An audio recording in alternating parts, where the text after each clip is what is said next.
जय श्री कृष्णा दोस्तों, बीएसएनआर फैमिली में आपका स्वागत है। दोस्तों, महाशिवरात्रि सबसे बड़ा दिन माना जाता है और इस दिन जो शिव भक्त होते हैं भगवान शंकर का अभिषेक करते हैं, रुद्र अभिषेक करते हैं। दोस्तों, शिवरात्रि के दिन किया जाने वाला एक दिव्य उपाय मैं आपको बताने वाली हूँ, जिसको अगर आप सच्चे मन से अगर पति पत्नी करें तो बहुत ही श्रेष्ठ है, नहीं तो दोनों में से कोई भी कर सकता है। बस सच्चे मन से करिए, संकल्प करिए कि मैं इस विधि से भगवान शंकर का पूजन करूंगी। अगर आप व्रत करें तब भी कर सकते हैं, अगर व्रत नहीं भी करते तब भी आप इस दिव्य उपाय को करें तो यकीन मानिए आपको मन वांछित संतान की प्राप्ति अवश्य ही होगी। दोस्तों, शिवरात्रि के दिन किया जाने वाला एक सरल सा उपाय बता रही हूँ, जिसको करने से आपकी वंश वृद्धि अवश्य ही होगी। दोस्तों, संतान की प्राप्ति, और जिन भी बहनों को देखिए सिर्फ कन्या संतान हो रही है तो वो इस उपाय को अवश्य करें। पुत्र प्राप्ति के लिए आप इस उपाय को अवश्य करें। दोस्तों, उसकी जानकारी देने से पहले अगर अभी तक आपने बीएस शर्मा फैमिली चैनल को सब्सक्राइब नहीं किया तो सब्सक्राइब अवश्य ही कर लें, बगल में बेल आइकन को भी दबा दें, जिससे मेरी आने वाली सभी लेटेस्ट वीडियो का नोटिफिकेशन सबसे पहले आप तक पहुंच सके। दोस्तों, शिवरात्रि की पूजा का जो महत्व है देखिए संध्या काल का माना जाता है, इसीलिए अगर आप रात्रि के समय इस उपाय को करें तो बहुत ही श्रेष्ठ है। आप 5 बजे से लेकर रात के 10 बजे तक कर सकते हैं। अगर पति पत्नी करते हैं तो वो और भी अच्छा है, क्योंकि देखिए संतान की अगर आप चाह रखते हैं, पुत्र की कामना रखते हैं तो दोनों के भाग्य से ही प्राप्त होती है। इसीलिए आप मिलकर अगर भगवान भोले शंकर को प्रसन्न कर लेते हैं तो यकीन मानिए आपकी मनोकामना शीघ्र ही पूरी होगी। दोस्तों, अगर आप देखिए व्रत करते हैं तो बहुत अच्छा है, अगर व्रत नहीं भी करते तब भी आप इस दिव्य उपाय को बिल्कुल सात्विक रूप से करें।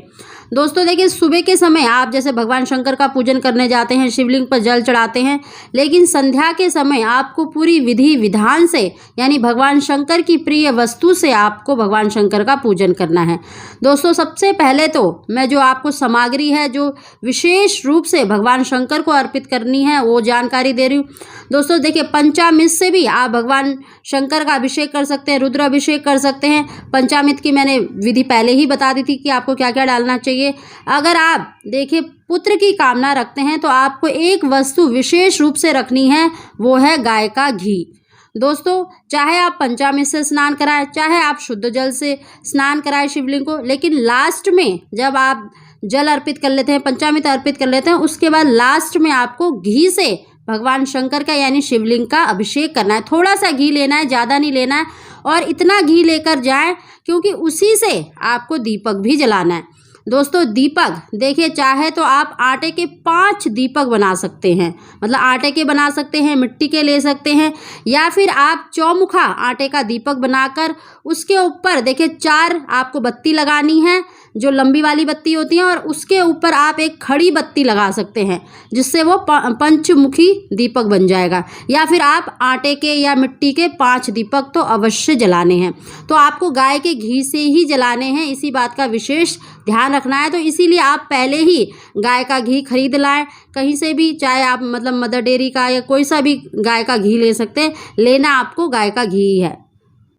साथ ही आपको देखिए बेल पत्र भी अवश्य अर्पित करने हैं, वो आपकी इच्छा है, आप 11, 21, 108 जो भी अर्पित करना चाहें, क्योंकि भगवान शंकर की सबसे प्रिय बेल पत्र मानी जाती है। भगवान शंकर का ही स्वरूप माना जाता है, उनकी 3 आँखों का प्रतीक माना जाता है, तो इसीलिए आपको बेल पत्र अवश्य अर्पित करने हैं। और जो चिकनी साइड होती है उसी साइड से आपको मतलब अर्पित करना है शिवलिंग पर। साथ ही दोस्तों देखिए अगर शिवरात्रि के दिन आपको नंदी बैल मिल जाए तो बहुत ही श्रेष्ठ है।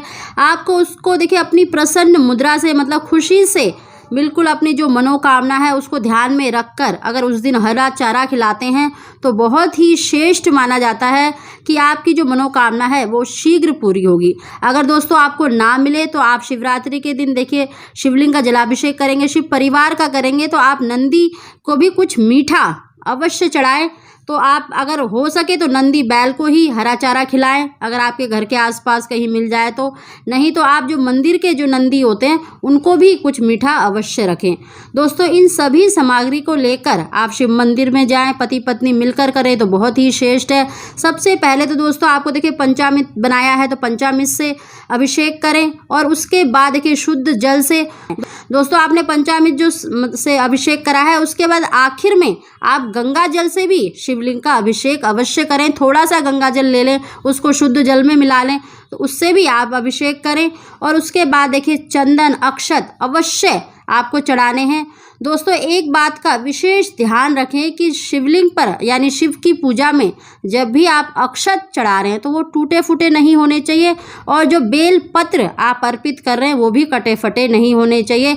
इन दो बातों का आपको विशेष ध्यान रखना है, बस इतना ही ध्यान रखना है दोस्तों। उसके बाद अक्षत कलावा सब चीज़ जो अभी आप सामग्री ले गए हैं वो अवश्य अर्पित करें। और आखिर में आपको घी की पतली सी बिल्कुल धार अर्पित करनी है शिवलिंग पर।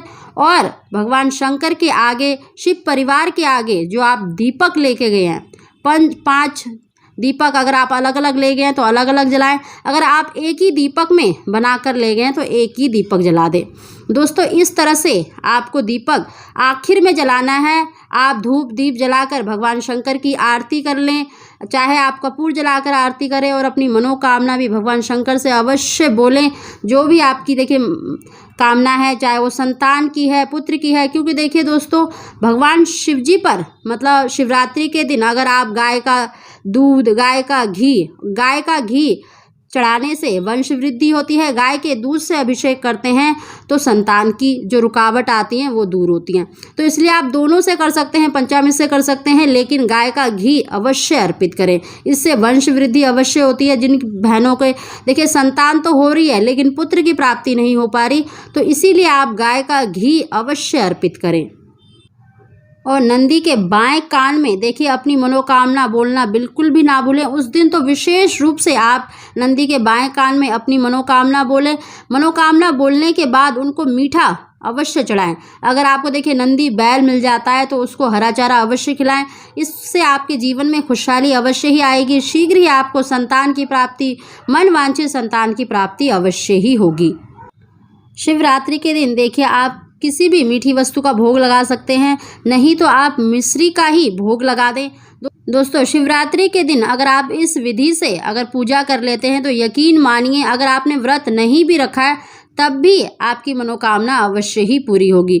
दोस्तों शिवरात्रि के दिन विशेष रूप से गाय के दूध का, गाय के घी का प्रयोग अवश्य करें। और जो मैंने दीपक बोला है वो अवश्य जलाएं, वो भी गाय के ही घी से जलाने हैं।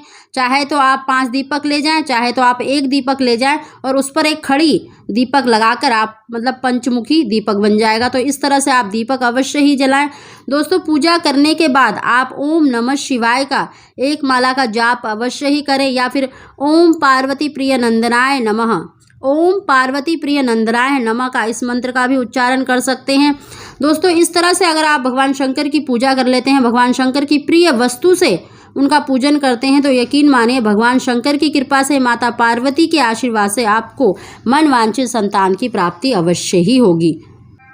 इस दिन देखिए गंगा जल का विशेष महत्व माना जाता है, तो आप गंगा जल से अभिषेक भी अवश्य करें। और दोस्तों इस उपाय को आप मंदिर में ही जाकर करें तो सबसे अधिक आपको श्रेष्ठ लाभ मिलेगा।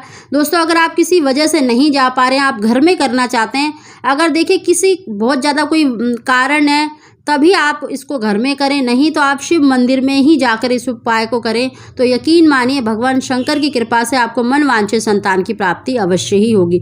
दोस्तों अगर आपको हमारी जानकारी वीडियो पसंद आई हो तो इसको लाइक अवश्य ही करें, और कमेंट बॉक्स में हर हर महादेव अवश्य लिखें। आप सभी को जय श्री कृष्ण।